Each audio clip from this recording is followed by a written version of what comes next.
2025 SLST 9, 10, 11, 12 new update রয়েছে এই ভিডিওতে। ভিডিওটা মন দিয়ে দেখো, আশা করি অনেক প্রশ্নের উত্তর পেয়ে যাবে।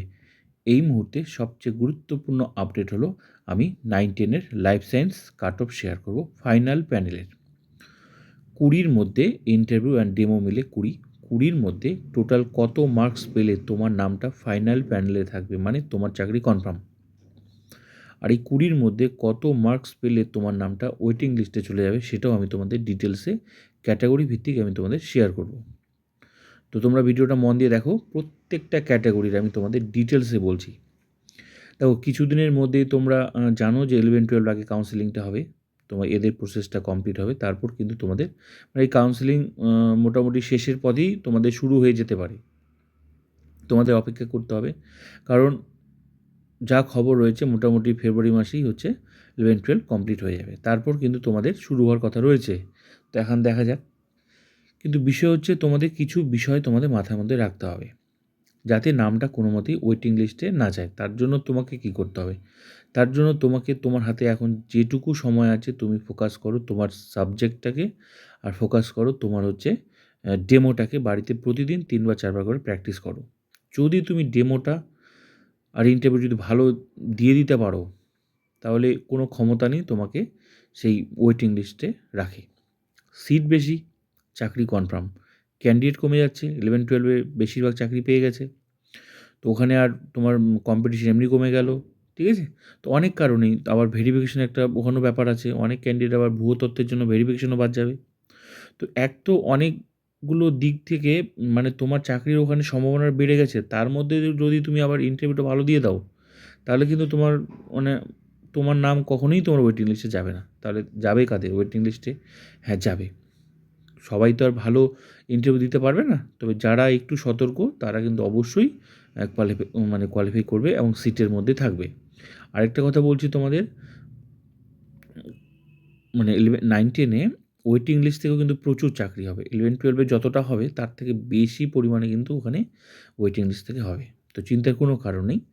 তো যতটা পারবে অবশ্যই পড়বে। কিন্তু আমি এখন তোমাদের শেয়ার করছি কাট অফটা, হ্যাঁ? তো ইউআরে কতটা যাবে? ইউআর হচ্ছে যেটা আনরিজার্ভ। তো মোটামুটি ধরো ওই 80, 80 হচ্ছে মেল ফিমেল। 80 ধরো ইউআর লাইফ সায়েন্সে। তার মধ্যে তোমাদের মোটামুটি 17 করে যদি এখানে তোমরা ইন্টারভিউতে টেনে দিতে পারো, 17 মানে যে টানতে পারবে 17, তার নামটা ফাইনাল প্যানেলে থাকবে। আর 17 টানতে গেলে তোমাকে এই মুহূর্তে তোমার পড়াশোনার ঢিলেমি দেওয়া তো চলবেই না। ঠিক আছে? সোশ্যাল মিডিয়া থাকবে, পজিটিভ দিক নেবে, নেগেটিভ নয়। ঠিক আছে? ফ্রেশার্স হোক আর ইন সার্ভিস হোক। আশা করি তোমরা 11-12 প্যানেল দেখেছো। সাবজেক্ট সিট বেশি আছে অনেক, শুধু 11-12-এর সঙ্গে মেলাবে না। ঠিক আছে? সিট বেশি আছে, চাকরির সম্ভাবনা প্রচুর বেড়েছে তোমাদের। 17, মোটামুটি 17 যদি তুমি টেনে দিতে পারো, তখনই টানতে পারবে যদি তুমি ইন্টারভিউটা ডেমোটা ভালো করে দিতে পারো। একদম দেবেই তোমাকে এক্সপার্ট। 17 তো মোটামুটি ইউআর হচ্ছে 80, আর ফিমেল হচ্ছে মেল ফিমেল 80 আর ফিমেল মোটামুটি 76। মানে এই স্কোরটা যে ধরে রাখতে পারবে, মানে এই স্কোরটা যে ধরে রাখতে পারবে, আর যারা কম পাবে তারা কিন্তু ওয়েটিং লিস্টে চলে আসবে। এখন কীভাবে ধরবে? তার জন্য তোমাকে ডেমোটা আর ইন্টারভিউটা ভালো করে দিতে হবে, তবেই তুমি কিন্তু ওই জায়গাটা তুমি ধরে রাখতে পারবে। এর কমও হতে পারে। ওভারঅল যদি সবাই কম পেতে শুরু করে, তাহলে যারা একটু বেশি পেয়ে যাচ্ছে, ঠিক আছে, তাহলে তোমরাই থেকে যাবে। মানে বেশি মার্কস পেলে তো অসুবিধা নেই, ঠিক আছে, কিন্তু কাট অফে থাকতে হবে। তো তার জন্য তোমাকে কি করতে হবে? মিনিমাম ধরো তোমাকে 17 টানতে হবে। 17 যদি তুমি, তোমার যা মার্কস আছে যদি 17 টেনে দাও, ওই ধরো 80, 80 হচ্ছে মেল ফিমেল, ফিমেল হচ্ছে 76। এবার আসি হচ্ছে ওবিসি এ। ওবিসি এতে এটা হচ্ছে ওই ওবিসি এতে এটাও মোটামুটি টানতে লাগবে 18 টানতে লাগবে এখানে। ঠিক আছে? ওবিসি এতে 18 টানতে লাগবে। এটা হচ্ছে 70, এটা হচ্ছে 73।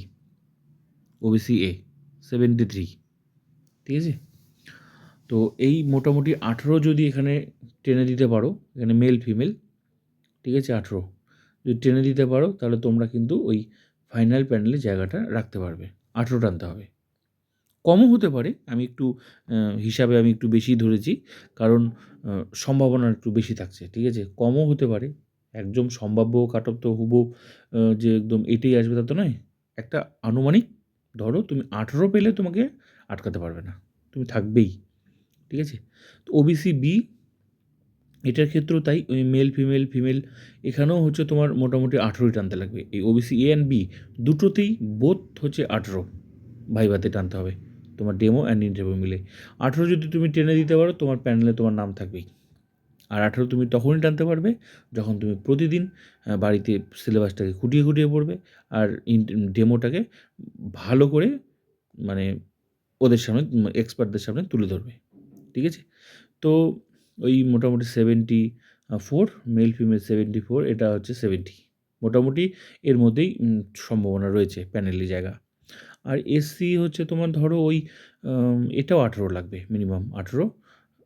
আমি একটু বেশি বলছি, ঠিক আছে? এর কম হলেও হয়ে যেতে পারে, কারণ ওভারঅল আরও যত ক্যান্ডিডেট আছে তারা যদি আরও খারাপভাবে ইন্টারভিউ দেয়, তাহলে আরও মার্কসটা কমে যাবে, আরও টোটাল ওভারঅল সবার মার্কস কমে যাবে। ওভারঅল উপরে যারা একটু বেশি থাকবে তারা জায়গাটা দখল করে নেবে ফাইনাল প্যানেলে। তো মোটামুটি আমি ধরেছি 18 ধরো, এটাও 18 এসসিতে। তো মেল ফিমেল 68 আর ফিমেল হচ্ছে 62, 18 করে বোথ, ওই মেল ফিমেল আর ফিমেল বোথ হচ্ছে 18 করে। যদি তুমি টানতে পারো তাহলে তোমার মানে একদম সম্ভাবনাটা প্রবল রয়েছে, ঠিক আছে? আর এসটিটা হচ্ছে এই মোটামুটি 17 টানতে হবে, এসটি মেল ফিমেল 17 টানতে হবে, এই 54। আর হচ্ছে ফিমেল হচ্ছে মোটামুটি সম্ভাবনা রয়েছে ওই ধরো 18, 39। হুম, একটু হ্যাঁ 18 মোটামুটি ফিমেল 18 টানতে লাগবে এসটি। আর এসটি তোমার ওই মেল ফিমেল ওই 17, 17, 18, তো 54 ওভারঅল ধরো 54। আর এদিকে মোটামুটি 39 ফিমেল। মোটামুটি 18 যদি তুমি পেয়ে যাও, জায়গা তুমি দখল করতে পারবে। আর বাকি এখন এই মুহূর্তে কারো বেশি মার্কস থাকলে কী হবে, সে যদি ভালো করে ইন্টারভিউ দিতে না পারে, সে অলরেডি কিন্তু ওয়েটিং লিস্টে চলে আসবে। তাই তোমরা চেষ্টা করবে মোটামুটি 17, 18 টানার। তাহলে কিন্তু তুমি ওই এই মুহূর্তে যাদের মানে তোমার মানে সে কী বলে ভেরিফিকেশন লিস্টে যাদের নাম রয়েছে, এটা দেখে কিন্তু মানে এখনই ভাববে না যে তোমার কিন্তু তুমি ইমপ্যানেল হয়ে যাবে, হ্যাঁ?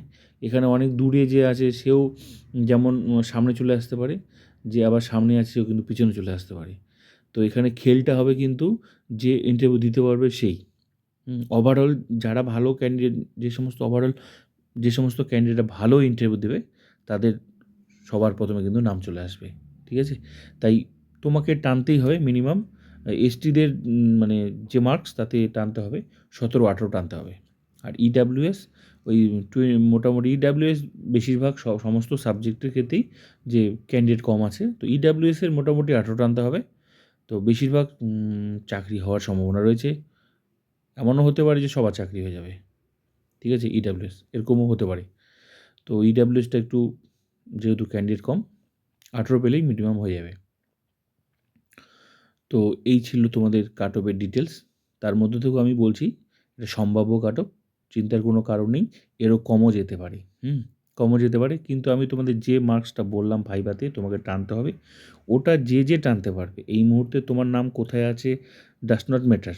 তোমার নাম অনেক পেছনে আছে, কাট অফে কাটায় ডাক পেয়েছো, ডাজ নট ম্যাটার। ম্যাটারটা করবে তুমি ভাইভাটা কেমন দিয়েছো, ইন্টারভিউটা কেমন দিয়েছো সেটা। তাই একদম দাঁত শক্ত করে জীবন জীবিকার ব্যাপার আছে, লেগে যাও, কেউ আটকাতে পারবে না। কারো কথায় বিশ্বাস না করে তোমার বেস্টটা দেওয়ার চেষ্টা করো, 100% তোমার প্যানেলে নাম থাকবে।